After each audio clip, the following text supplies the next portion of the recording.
അതെ, ഇന്നെല്ലാവരും കൂടെ അച്ഛനും അമ്മയും പിള്ളേരും ഞാനും ഒക്കെ കൂടെ ഞങ്ങൾ അമ്മയുടെ നാട്ടിലെ ഉത്സവത്തിന് പോവുകയാണ് കേട്ടോ. രാവിലെ തൊഴാനായിട്ട്. അപ്പോൾ ഉത്സവത്തിന് എല്ലാ വർഷവും ഞങ്ങൾ പോക്കുണ്ട്. അപ്പോൾ ഇപ്രാവശ്യം പിന്നെ മോൻ്റെ പേരിൽ വഴിപാട് ചെയ്യണ്ടായിരുന്നു. അപ്പോൾ അതാണ്.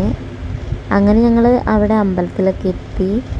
പിന്നെ അപ്പോഴതാ കളിക്കുന്ന ടോയ്സ് മൊത്തം കാണാണ്ട് കുഞ്ഞപ്പിൻ്റെ എല്ലൂസിൻ്റെ കണ്ണ് മൊത്തം അവിടെയാണ്. തൊഴൽ കഴിഞ്ഞതും അവിടെ പോയി നമ്മൾക്കൊരു പണി കിട്ടി. അതിൻ്റെ ഇടയിൽ അമ്മായിനെ കണ്ടു, പിന്നെ അമ്മായിയുടെ മരുമകളെ കണ്ടു. അപ്പോൾ അവളും ഒക്കെ എൻ്റെ ബെസ്റ്റ് കമ്പനി കേട്ടോ. പിന്നെ ഇത് എൻ്റെ അമ്മയുടെ നാടുമാണ്, ഏട്ടൻ്റെ അമ്മേൻ്റെ നാടും ഇവിടെ തന്നെ കേട്ടോ.